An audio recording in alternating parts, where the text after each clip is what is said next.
मैं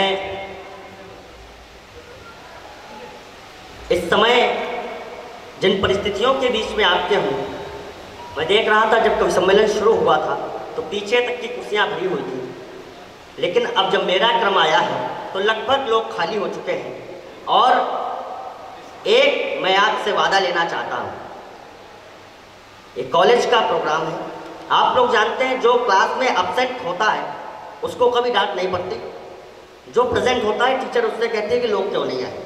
तो अब मेरा एक निवेदन आपसे है कि जो खाली कुर्सियां हैं इनके हिस्से की तालियां बजाने की अगर आप वादा करो तो मैं कविता पढ़ूंगा, वरना नहीं पढ़ूंगा। ऐसे और एक निवेदन और करना चाहता हूँ, एक बड़ी टिप्पणी एक बड़े विश्वविद्यालय में बड़े लोगों के बीच में करना चाहता हूँ। भाई दुर्गेश मेरे साथ बैठा था तो वो पूछ रहा था कमल इतनी कम भीड़ में कविता कैसे पढ़ोगे। तो मैंने एक बात कहने की कोशिश की, मैंने कहा यह हिंदुस्तान है, यहाँ पर कभी गुरु गोविंद सिंह जी ने कहा है 1.25 लाख से एक लड़ाऊं। यहाँ का एक एक व्यक्ति 1.25 लाख व्यक्ति के बराबर है। और इस मंच में मैं देख रहा हूँ श्रोताओं के रूप में एक गुरु का बंदा एक सरदार जी हमारे बीच में बैठे हुए हैं। जब एक सरदार जी मंच में बैठे हुए हो तो इसका मतलब 1.25 लाख व्यक्ति वो बैठे हुए हैं, बाकी 50-60 लोग आप लोग हैं। मैं यहाँ से बात शुरू करने की कोशिश करता हूँ और एक और निवेदन करना चाहता हूँ कि जो लोग बहुत पीछे हैं उनसे निवेदन करता हूँ, ये कार्यक्रम समापन की तरफ है, ये आप लोग अगर आगे आ जाएं, क्योंकि ये जो हम लोग एक हिंदुस्तान बनाने की बात करते हैं, मुझे यहाँ बहुत अच्छी चीज़ दिख रही है। मैं बहुत कम सम्मेलनों में ये चीज़ कम पाता हूँ कि आज इस मंच पर इस देश का मेरे सामने बहुसंख्यक वर्ग भी है, साथ साथ में विभाग की अध्यक्ष आदरणीय रेशमा जी हैं, जुनैद भाई है, सरदार जी हैं, जॉन जी हैं। यहाँ चारों धर्मों का एक जो गजब का सम्मेलन आपने किया है, मैं चाहता हूँ एक बार जोरदार तालियां ऐसी धार्मिक एकता के मंच के लिए बजा दीजिए। और एक फिर से निवेदन करता हूँ जो लोग पीछे थोड़ी देर के लिए आगे आ जाए, थोड़ी देर के लिए आगे आ जाए, मेरा मन बन जाएगा, मैं कुछ अच्छा पढ़ देने की कोशिश करूँगा। स्वागत, मैं कुछ बात करने की कोशिश करता हूँ जी। जब स्थितियाँ और हाँ एक बात और, ये हिंदी विभाग का कार्यक्रम है, ये अभी तक इस कार्यक्रम का दुखद विषय ये रहा है कि अभी तक हिंदी पर कोई बात नहीं हुई। मैं वहाँ से बात शुरू करने की कोशिश करता हूँ, मुझे लग जाए कि कहीं हिंदी की बात छूट ना गई हो। आज मैं ये दावे से कह सकता हूँ जब तक ऐसे विश्वविद्यालयों में ऐसे कवि सम्मेलन चलते रहेंगे लगातार, तब तक हिंदी की अस्मिता बची रहेगी, ये मेरा दावा है। मैं कुछ बात करने की कोशिश करता हूँ। लोगों ने कहा कि अंतर्राष्ट्रीय भाषा इंग्लिश है, अंतर्राष्ट्रीय भाषा इंग्लिश है, लेकिन एक बात कहना चाहता हूँ, जब बच्चा पैदा होता है तो चाहे भारत में जन्म ले, चाहे रशिया में जन्म ले, चाहे अमेरिका में जन्म ले, चाहे कनाडा में जन्म ले, उसके मुंह से पहला शब्द कहाँ कहाँ और दूसरा शब्द माँ माँ निकलता है, वो किसी अंग्रेजी भाषा का शब्द नहीं है, वो हमारी हिंदी भाषा का। जब बच्चा पैदा होकर के जो पहला शब्द बोलता है वो हिंदी भाषा का शब्द है। उस हिंदी के उत्थान के लिए आपने कार्यक्रम रखा है। मैं एक अंतर बताने की कोशिश करता हूँ, मैं किसी भाषा का विरोधी नहीं हूँ, लेकिन एक अंतर बताने की, आपकी मातृभाषा के पक्ष में एक अंतर बताने की कोशिश करता हूँ।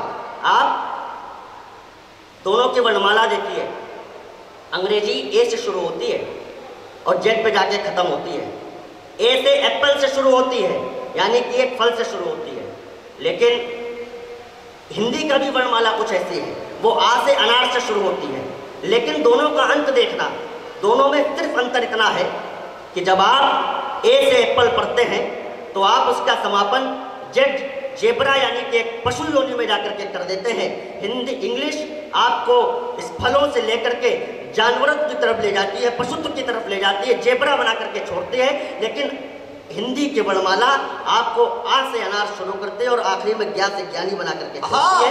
ये देश की भाषा का प्रताप है, हमारी भाषा का प्रताप है, हमारी भाषा का ये उन्नत मस्तक है जो आज आप, मुझे पूरा विश्वास है, आप चाहे आकर्षण का सबसे बड़ा नाम, आकर्षण का सबसे बड़ा नाम अमिताभ बच्चन को इस मंच पर ला दीजिए, और पर्सनालिटी और फेमस होने में सबसे बड़ा नाम सचिन तेंदुलकर को ला दीजिए, और सबसे सुरीली आवाज वाली आप लता मंगेशकर को यहाँ पर ला करके खड़ा कीजिए। उनसे कोई काम ना करवाइए। मेरा ये दावा है कि आप लोग 1 घंटे से ज़्यादा, 2 घंटे से ज़्यादा उन्हें इस मंच पर देखना पसंद नहीं करेंगे, लेकिन ये हिंदी कविता की ताकत है जो पूरी रात आपको रोक करके रख सकती है। ये हिंदी कविता का बात है। मैं वहाँ से कुछ बात शुरू करने की कोशिश करता हूँ, क्योंकि यहाँ पर मुझे एक धार्मिक एकता का बहुत बढ़िया माहौल दिखाई पड़ा है।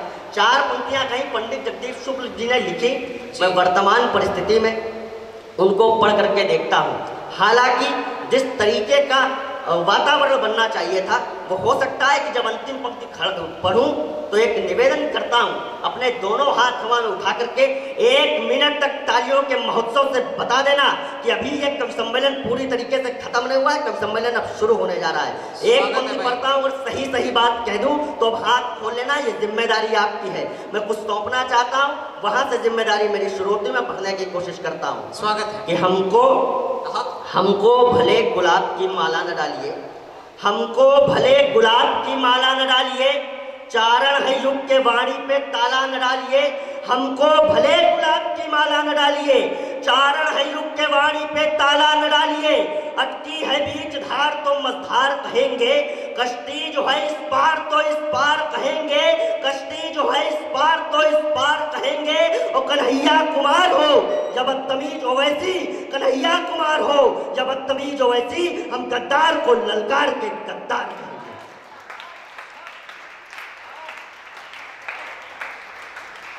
बहुत बहुत आभार। 4 पंक्तियां मेरे यहाँ प्रशांत जी कुछ लिखते हैं, मैं पढ़ने की कोशिश करता हूँ कि एक बार दूध के जले हुए हैं गैर जिम्मेदार कंधों पे न डोलियां निकाली जाएंगी। एक बार दूध के जले हुए हैं गैर जिम्मेदार कंधों पे न डोलियां निकाली जाएंगी।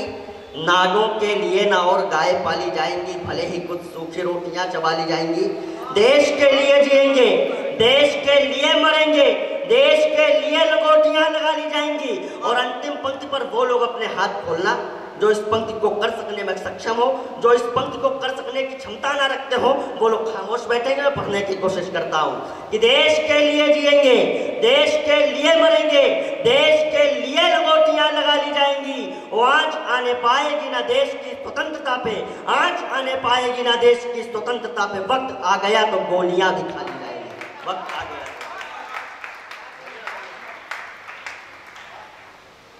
अभी कुछ दिन पहले नोट बंद हुए, नोटों पर एक बड़ी सी तस्वीर आई महात्मा गांधी जी की। मैं एक बात कहने की कोशिश करता हूँ, मेरे सामने युवा वर्ग बैठा हुआ है, हो सकता है ये बात अपने मन में रखता हो, लेकिन मैं एक आपके मन की बात कहने की कोशिश करता हूँ। मैंने एक बात कही कि महात्मा गांधी इस देश के बड़े हैं, आप उनका चित्र 2000 के नोट पर छाप दीजिए। वे और भी बड़े हों, आप उनका चित्र 500 के नोट पर छाप दीजिए। वे और भी बड़े हो तो आप उनका चित्र 100 के नोट पर छाप दीजिए। लेकिन एक प्रश्न रखना चाहता हूँ, क्या इस देश में वीर चंद्रशेखर आजाद का बलिदान इतना कमजोर था कि आप उन्हें 10, 20 और 50 के नोट पर भी नहीं छाप सके? 4 पंक्तियां पढ़ने की कोशिश करता हूँ। लोगों ने आरोप लगाया कि हिंदी कवि सम्मेलनों से वीर की कविता खत्म हो गई है। 4 पंक्तियां पढ़ता हूँ, अगर कहीं आक्रोश के साथ साथ कविता हो जाए तो अपने हाथ खोलना। मैं पढ़ने की कोशिश करता हूँ कि नारियों के जेवर को नर के कलेवर को नेताजी सुभाष जैसे तेवर को क्या मिला। हिंदी के विद्यार्थी है, अगर छंद का आनंद आ जाए तो हाथ खोलना कि नारियों के जेवर को नर के कलेवर को नेताजी सुभाष जैसे तेवर को क्या मिला। शूली पर झूली थी जवानी की कहानी, तब बलिदानी दुर्गा के देवर को क्या मिला। बलिदानी दुर्गा के देवर को क्या मिला। वो अपने ही बेटे शरणार्थी हुए यहाँ कश्मीरी क्यारियों में केसर को क्या मिला। कश्मीरी क्यारियों में केसर को क्या मिला। जिन्ना को मिला था पाक और नेहरू को हिंद, जिन्ना को मिला था पाक और नेहरू को हिंद। कोई तो बताए चंद्रशेखर को क्या मिला, कोई तो बताए। कोई नहीं बता पाया कि चंद्रशेखर आजाद को मिला क्या। इलाहाबाद में जब अपने जीवन की अंतिम जंग लड़ रहे थे, तो जब अंग्रेज सिपाहियों ने उनको घेरा हुआ था, जब वो शहीद हुए तो उनकी मुट्ठियों में एक ऐसी चीज मिली, मैं बताना चाहता हूँ उन्हें मिला क्या। अगर वो जो उनके मुट्ठियों में जो चीज मिली, अगर वो 10-10 कोहिनूरों से ज़्यादा कीमती हो तो 10-10 कोहिनूरों से ज़्यादा कीमती तालियां बजा करके दिखाना। मैं पढ़ने की कोशिश करता हूँ, बताने की कोशिश करता हूँ उन्हें मिला क्या। सुनना 4 पंक्तियां, मैं पढ़ने की कोशिश करता हूँ कि भक्त देके रक्त करें देश को सशक्त और, भक्त देके रक्त करें देश को सशक्त और, द्रोहियों ने सदा जले काटी इस देश की, छोड़ते रहे जमीन शत्रुओं के लिए सदा, तोड़ते रहे हैं परिपाटी इस देश की, तोड़ते रहे हैं परिपाटी इस देश की, तोड़ते रहे हैं परिपाटी इस देश की। दास्ता के अभियान के विरुद्ध पांचजन्य फूंकती रहेगी हल्दी घाटी इस देश की। और नेहरू के हाथ लगी भारत की जायदाद, शेखर के हाथ में थी माटी इस देश की, शेखर के हाथ में थी। और अब छत्तीसगढ़ की तरफ बढ़ना चाहता हूँ। इस माटी से तिलक करके आज से 2 साल पहले कुछ बेटे नक्सली मुठभेड़ में शहीद हो गए। तो यहाँ के प्रशासन और सरकारी चूक कुछ ऐसी हो गई कि उनके कपड़े और जूते कचरे के ढेर में चले गए। 2 साल पहले लगभग जिन बेटों के कपड़े कचरे के ढेर में चले गए, जिनके जूते कचरे के ढेर में चले गए, मैंने कल्पना करने की कोशिश की। ये कल्पना करने की कोशिश की जिनके कपड़े और जूते कचरे के ढेर में चले गए, वो वीर सैनिक अपने घर कैसे लौटे होंगे। अंतिम पंक्ति में कल्पना अगर सार्थक हो जाए, अगर कहीं आपके मन में कुछ रंग जीवंत हो जाए, तो उन रंगों के सम्मान में हाथ खोल देना। मैं बताने की कोशिश करता हूँ जिन बेटों के कपड़े जूते और कचरे के ढेर में चले गए, सियासत चाहे जो कर ले, लेकिन वो बेटे अपने घर कैसे लौटे, मैं पढ़ने की कोशिश करता हूँ कि राणा शिवा शेखर सुभाष जी के वंशज हैं। राणा शिवा शेखर सुभाष जी के वंशज हैं, शत्रुओं की सेना को समेट कर आ गए। राणा शिवा शेखर सुभाष जी के वंशज हैं, शत्रुओं की सेना को समेट कर आ गए।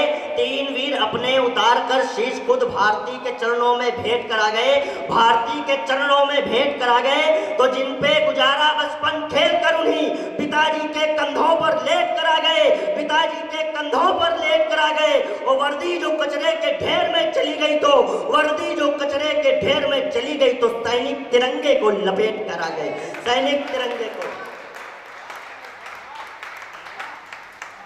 और वही सैनिक जब तिरंगा लपेट करके अपने घर के आंगन में पहुंचा, तो उसकी मां ने उसका शव देखा और उसके बेटे के मृत शरीर से पूछा, बेटा युद्ध में तो दोनों तरफ के सैनिक शहीद हुए, लेकिन अगर मुझे गर्व करना पड़े तो तुम पर किस बात पर गर्व करूं।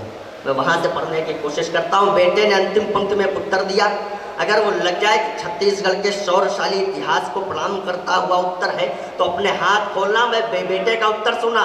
उसने कहा, माँ मैं शहीद जरूर हुआ है, लेकिन इतना ध्यान रखना कि माँ तुम्ही ने भेज दिया मातृभूमि की वंदना में, कम पन्ना धाय से ये बलिदान नहीं है।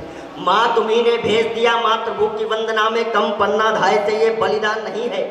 और निष्प्राण नयन निज लाडले के देखकर सिंघनी के रोने का कोई विधान नहीं है, सिंघनी के रोने का कोई विधान नहीं है। और ये तिरंगा सीमा पार फहरे न तब तक, पीछे आना सैनिक की पहचान नहीं है। हाथ खोलना अपने।